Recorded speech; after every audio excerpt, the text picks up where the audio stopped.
Good afternoon, everyone, and welcome to Friday's Fatback 480, Friday the 5th of July. This show today is brought to you by another brilliant sponsor. The sponsor today is Carlton. Many of you will know Carlton from Twitter. You'll find them on Twitter at Carlton81. You'll also find them on the web at goldstar.co.uk. This lad is knocking it out of the park with Liverpool merchandise. He does a lot of illustrations, a lot of artwork that are top notch, and he also does t-shirts and bits and pieces like that. Absolutely brilliant gear. Get on him, get on at Carlton81. If you get on there, you'll find his shop that he has, you'll find the website he has, you'll find an email address that you can get him at, and he looks after everyone that gets his gear. Like, just comes back and says how good it is, how good the quality is, the standard of it. It's top notch. Get on there and have a look. Carlton81 at Carlton81 on Twitter. What are we going to do today? Well, there's a lot of kind of lukewarm links. A couple of them just won't go away, so we have to keep talking about them, unfortunately.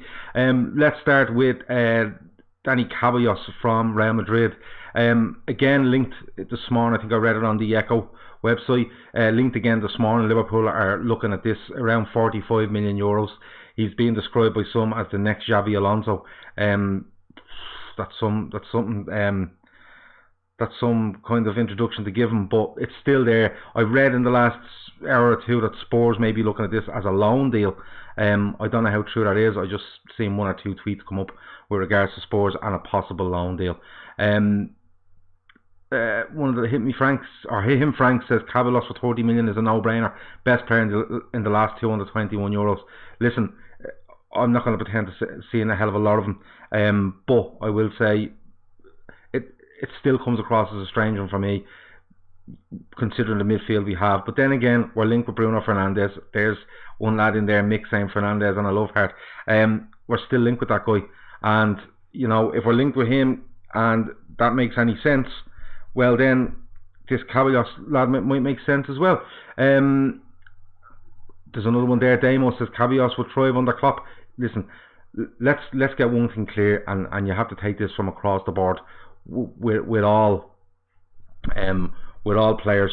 You know, Jurgen Klopp, the majority of signings he's made is, you know, they've excelled underneath him. They've gone on to the next step. Mane, Salah, you know, all these players. You know, even Van Dijk's gone up levels.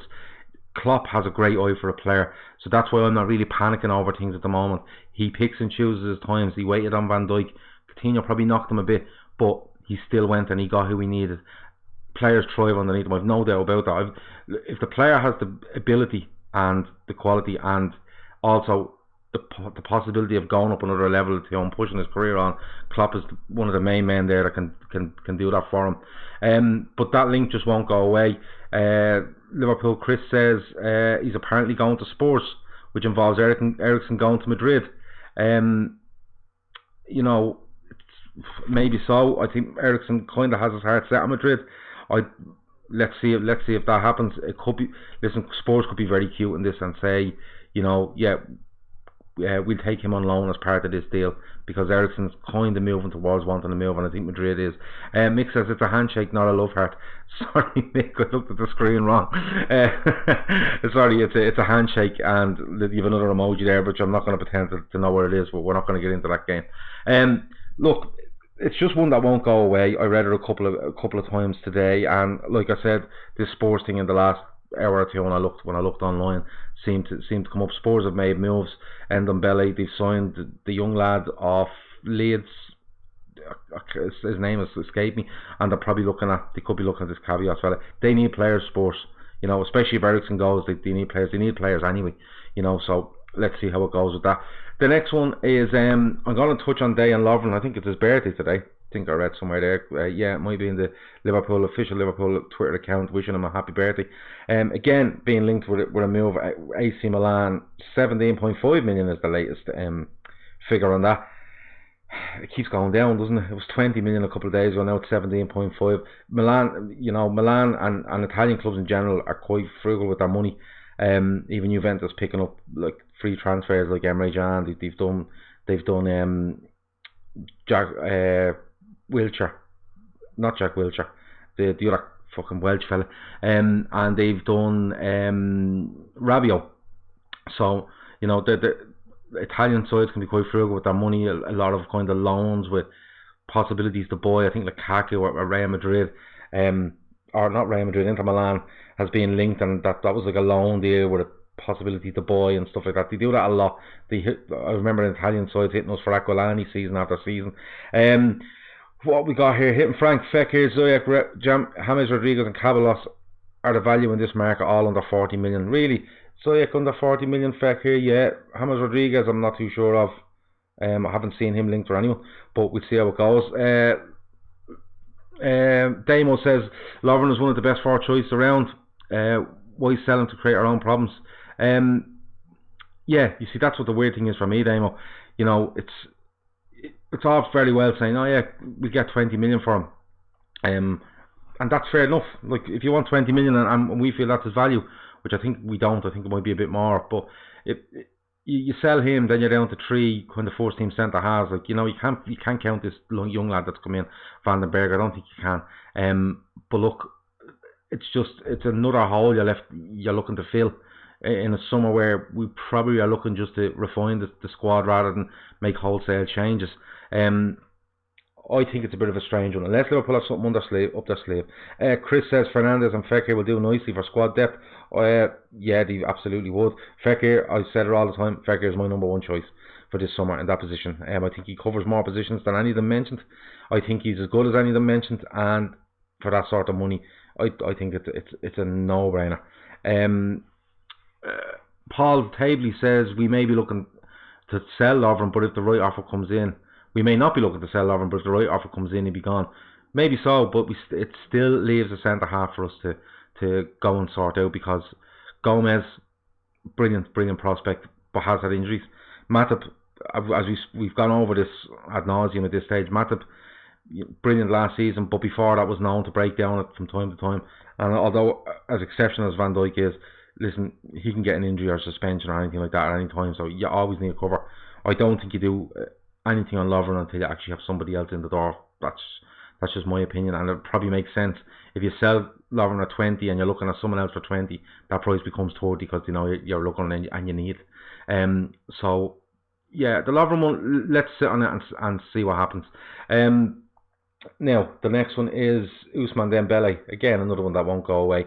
Again, I read online the Liverpool have no issue with the money that might need to be spent on Ousmane Dembele. Apparently that they are preparing to make an approach for Ousmane Dembele. Barcelona a couple of days ago said that they didn't want to sell him, and the player himself said he didn't want to move. I think that'll change if Neymar and Griezmann rock up at the new camp, because them two will play. And Messi will play, and Suarez will be there, and Coutinho apparently is, you know, he's saying that, or his agent is saying that he's staying. So there's a lot of players there for just one position. So Ousmane Dembele. Sorry, just before we go on, if you're watching this and you're on Twitter, just hit the share button, share it, and just let people know that we're on and stuff like that. We get more people in, we get more people making comments, and we can have a conversation and we can keep going. We usually do this for about 20-25 minutes, but if these comments keep coming in like that, we could be here for a little while. Doesn't bother me, I have all day. Played golf this morning, didn't play well. The day is over, the day is ruined for me. If Maguire is rumoured to be worth 80 million, what's Lovren worth? It's very hard, you see, because the thing with Maguire is, one, he's younger than Lovren, and two, he's English. So straight away you can throw 20-25 million on the top of that. That's just how it works, because the English media love to push an English player right to the top and, you know, inflate values all over the place. We've seen it so much for players down the years. Harry Maguire isn't worth 80 million. It's as simple as that. If Van Dijk is worth 75, you'd probably put Maguire in around the 45, 50 tops. But if he goes for 80, he'll become the most expensive defender in the world, I think, and would make Van Dijk probably worth around the 130, 140. But look, let's see if this goes. But back onto Dembele, and we've spoken a lot on here about him. His talent, undoubted. Technically brilliant, right and left footed. Blistering pace, absolutely blistering pace. An eye for goal. The only thing we ever kind of negative that came out of me talking about him or people commenting on here was that maybe just his attitude. But again, we've seen players that would be questioned attitude-wise, and they'd come to Liverpool, and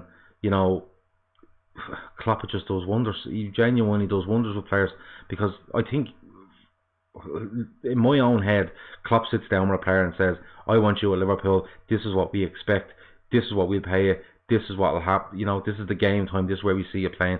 They go through it bit by bit, and the player and the manager has to agree to both of these, and then it happens. So for me, I take Dembele all day long, don't get me wrong. The one thing I would say is, there's a chance of the front three being broken up if Dembele arrives, because I think he would demand significant game time. I think, I don't think he's a player that comes in and says, I can challenge that front three. Like we said, not at a Brewster level, but not at a front three level. Someone in behind that can push and, gets us 25, 30 games a season. Probably a little bit more with all the competitions we have. Dembele would demand a hell of a lot of game time. A little bit like Julian Brandt last season. Liverpool were heavily linked for him, and the rumour went around that Brandt didn't go because he's worried about the game time he would get. Does he want to move from Barcelona bench to Wales? He did nothing versus Villas Bar off the bench. Kev, you see, that's the thing. I think Dembele moves here and wants to play very, very regularly. Mick has asked there about Nicolas Pepe. Heard nothing, read nothing. It's gone very, very quiet. I'd be inclined to believe that the Lille president kind of came out with a few tidbits the other day. That's just to keep the interest bubbling until these international tournaments are over. I do think Nicolas Pepe will move this summer. The rumour is he's holding out for PSG. Again, this could all depend on Neymar. If Neymar goes, PSG could come in and get him. You never know, because the rumour was that Coutinho would go the other way and stuff like that. But if Coutinho doesn't, they're looking for a player, and that might be the player they're looking for. It all really hinges on one or two big players going, and if they do, then it all goes. Frank says Liverpool needs signings. I understand we have a great squad, but every player in City's bench is 50 million plus. Yeah, but and I agree with that. And like we do need a better standard. Probably 5 or 6 of our bench is great, and then when you're 4 or 5, and then you look in the last 2, you probably need up in quality. I agree with that. But Liverpool pushed City all the way last season, and I don't could have won the league, and Liverpool won the European Cup. So Liverpool, in my opinion, are as good as City.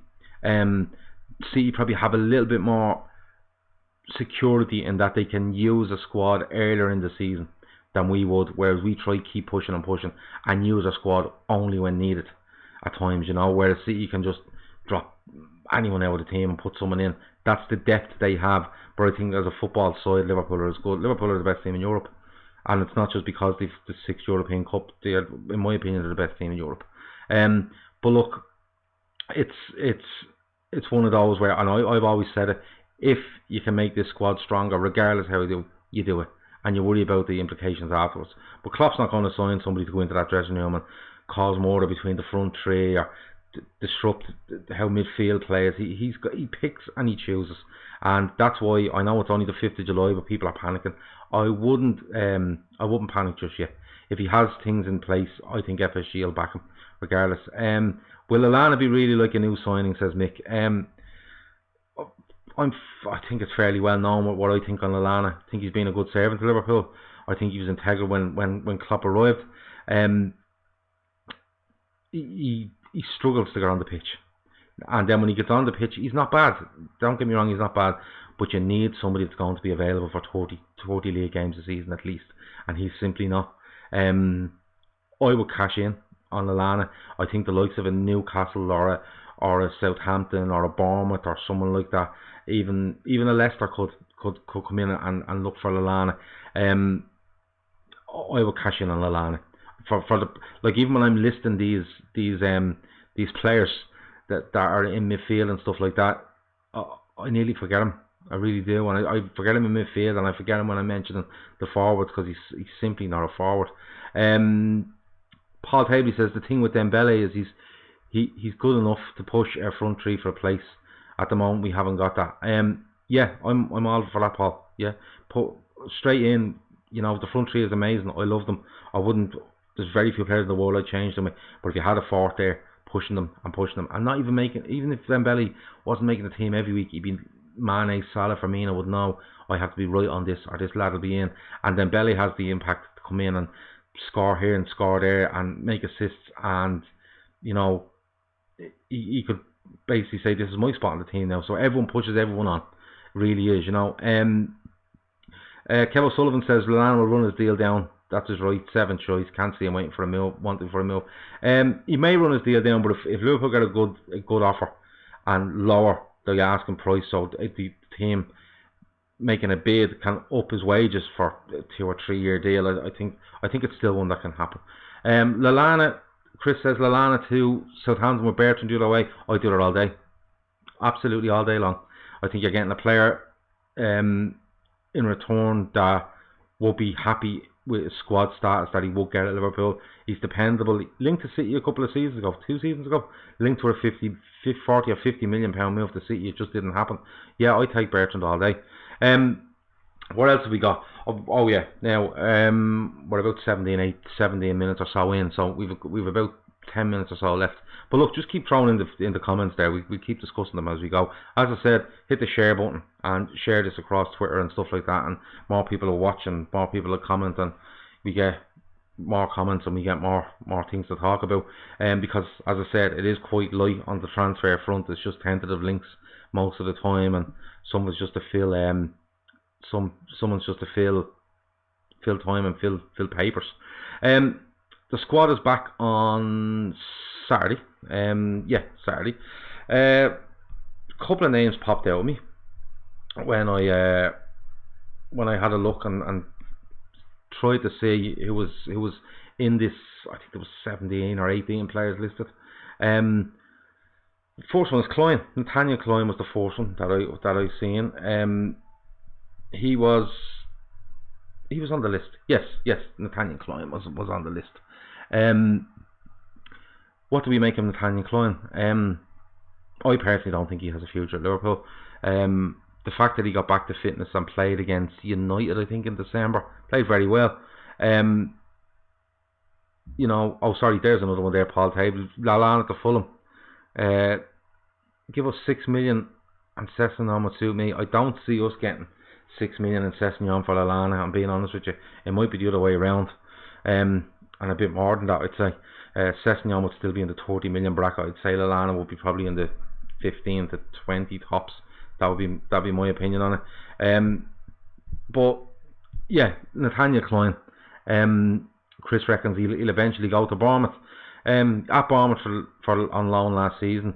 I was listening to an Anfield rap podcast about 2 weeks ago, and there was one of the lads on there suggested that Klein goes to Bournemouth and we take their right back off them.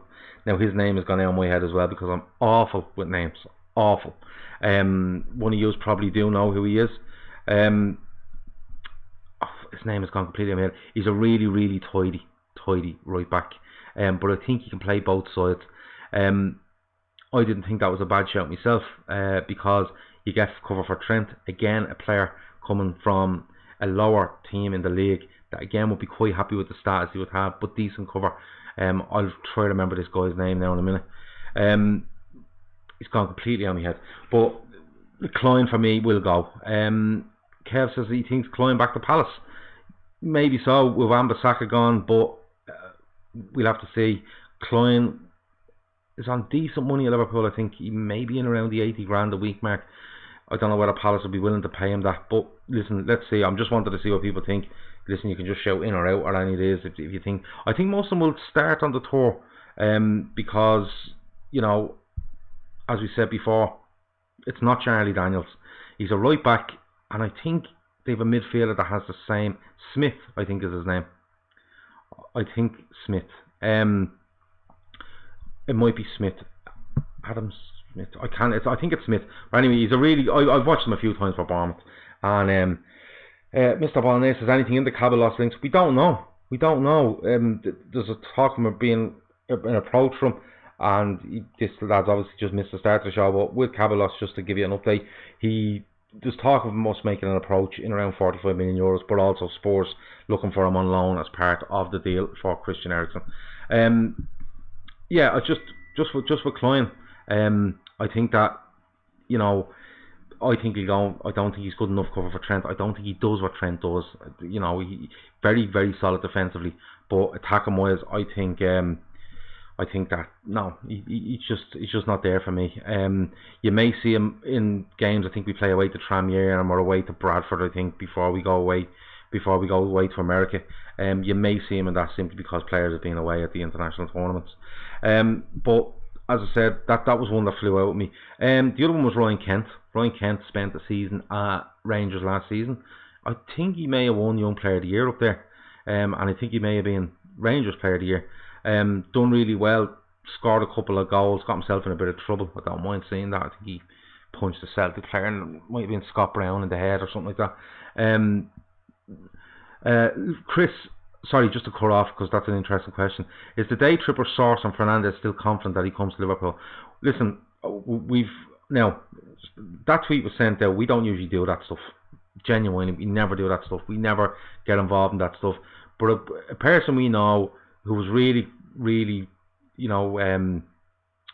really good source with regards to Keita and Alisson last season came in and just told us this. We threw it up. Now, in fairness, it was deleted. It was deleted by me in error because I was editing a different tweet and deleted it by mistake. It wasn't deleted because we didn't believe it. That's the last bit of information we got on him. That stuff was agreed with him. They were trying to do something with Sporting Lisbon. That's all we know about that. Do you know someone who we are genuinely going to sign? It's very, very quiet. It's very, very quiet. We're going on links, and look, I'm not here to tell you who we're going to sign. I'm not going to pretend I know somebody at the club and different things like that. I'm only here to tell you what links are there, keep you updated. You can have a chat with me as you go along. But look, that's all I can tell you on that. But back to Ryan Kent. What do we think on Ryan Kent? Do we think he'll stay? Do we think he'll go? Do we think he'll go on the tour? I personally think Liverpool will cash in on him as well. I think you could probably get around 10 to 12 million for him. But that was another one that popped up. Let me know what you think. Kent, in or out? Well, decent enough. I think the only player I can see possibly making any sort of strides towards the first team is Harry Wilson. He is not in this. He is in this squad that comes back on Saturday. The other one there is Curtis Jones. Curtis Jones training with the first team a hell of a lot last season. Not really doing it at the moment. Not really doing it for me. He looks a bit lightweight. But we'll have to see what goes on in these couple of games in England that we have before we go away to America. And as I said, I think a lot of them will end up probably going to America. Well, their futures are sorted, or just as cover, because the main lads are away and they're doing their thing. How many signs would you make on what positions? Love the daily pod, says Damo. I think I said 3, Damo. I think I said 3 a while ago. It's hard. Look, I think Mignolet goes, and I think he promotes the younger keeper. I think that's what he may do there. I think we sign a forward player, versatile forward player. I think a centre half comes in if something happens with Lovren, and maybe a 8/10 style player, someone like Coutinho, a Coutinho type player. That's why Fernandez is being linked. Fekir would be my number one. I think probably 3 main ones tops. Paul Haley says he thinks Kent is gone. Rangers permanent deal if we don't price him out of a move. Yeah, I've seen 8 to 10 million. I've seen that quoted a little while ago. The market seems to be really slow at the moment. I think a lot of movement starts after the Neymar to Barca. Yeah, I fully agree with you. This is going to hinge on 1, possibly 2. Neymar definitely being one of them, and then probably one that we haven't really mentioned before, another big one going. But it's. I think you're right. I think it's all about basically one, possibly 2 big transfers happen. Everyone sees where the level is, and we go from there. Last couple of names that we wanted to touch on was out of that group. Nat Phillips is in it. Yeah, interesting. Curtis Jones, yeah, I think he goes away to America, but I don't see. Woodburn and Wilson. Let's 38 more wins, says Mick. Mick, you're obviously watching my countdown from last season. That was a joke. When we started, I said 30 wins for the season, and I just kept doing it, and then I realised I might be having a massive effect on the Premier League title race, so I better keep this up. So that's why I was doing that, Nick, to be honest with you. Kentra's career should be moving. Top tier championship club. He probably should, but listen, I don't really mind where he goes once Liverpool get the right deal. So we have let's have a little chat about Harry Wilson. So this is probably the one that's split opinion most. Harry Wilson at Derby last season. An uncle of mine is a Derby fan. Watches them as much as he can. Goes over a few times a season, and he said he was by a mile their player of the season. I think he won 7 out of 9 goal of the month. He was unbelievable. But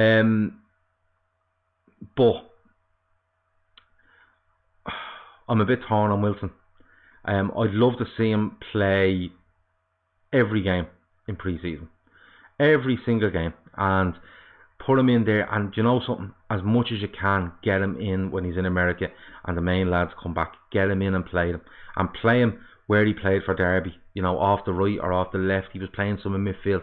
Try him, put him in with them, and see if he can adjust to the pace the Liverpool player, the way the forward players play, the way they like to play, what they look for in the players behind them and supplying them. Give him every opportunity, and then if you don't feel like it, let the guy go. Simple as that. If he's good enough, fine, put him in there, keep him in the 25-man squad. I've no issue with it. But I think if there's any doubt over Wilson from Liverpool, with the market value that he's at now, I think might be a time to cash in. I think this might be his ceiling money wise with regards to what he's worth. But again, I'd be willing to give Wilson a chance out of all of them. I'd be willing to give Wilson a chance. Ben Woodburn, as I said before, I don't think he knows what position he wants to play on the pitch. Mick reckons Wilson's too light to tackle and his position needs to improve. You probably know more than me, Mick, I'm being honest with you. I've seen him probably a half dozen times this season. I only watch Derby because my uncle's a Derby fan. I kind of watch it, so we've something to chat about when we're on the phone. But he's the one I would probably give the chance out of them all. Wilson will be the one. How much money do you think we'll be spending in this window? Will it be low profile as the journalists are briefed, or are you just playing the waiting game? If you went down the bookies, I think you'd get even money on Liverpool spending less than 60, but you'd also get even money on them spending over 100. I don't think anyone knows, and I think Liverpool like it that way, and I've no problem with it being that way. All we can do every day is come on here, have a chat. This is only about me and all of you having a chat, put comments in, and we talk about them. As I said, Kev O'Sullivan is on there. Kev has been on podcast with me. Kev, you're more than welcome to come on over the weekend and have a chat with me on this while people lash their comments in. There's no problem there. Yeah, look, all we can do is wait and see. Tomorrow's another day, and over the weekend you usually get a hell of a lot of links, especially in the Sunday papers, so we'll watch out for them. Tomorrow is Saturday. We should be back at 1 o'clock again. If it's going to be any change to that, we'll put it on Twitter. We're just trying to see what way this show works best, time of the day and stuff like that. Any of us have any suggestions? Does 1 o'clock suit? Does 4 o'clock suit? But 7 o'clock at night suit better? What do you think? When do you mostly listen to it?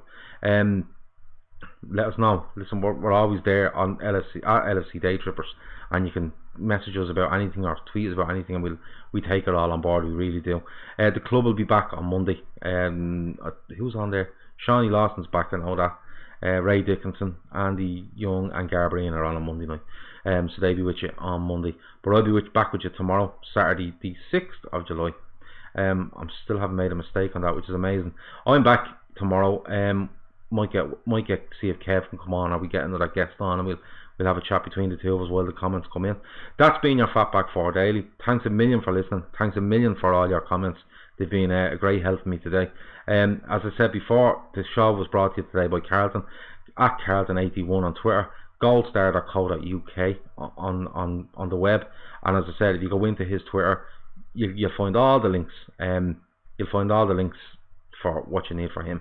He's amazing at what he does. Genuinely, I'd be genuinely amazed when I see some of the stuff he comes out with. Damo says enjoyed as always. Thanks a million. Mick cheers says cheers Gav. Spot on. Yeah, that's brilliant. Chris says the same. Great show. Listen, yous make it, because if you was around doing comments, I wouldn't have anything to talk about, because I write them all down and then I lose a bit of paper and I lose them and then it all goes mad. Right, I better go. That's been a good show for Friday. We'll talk to you tomorrow. It should be 1 o'clock. Any changes, as I said, we'll get back on and let you know. That's been the Fatback 4 Daily, lads. Talk to you tomorrow. Over now.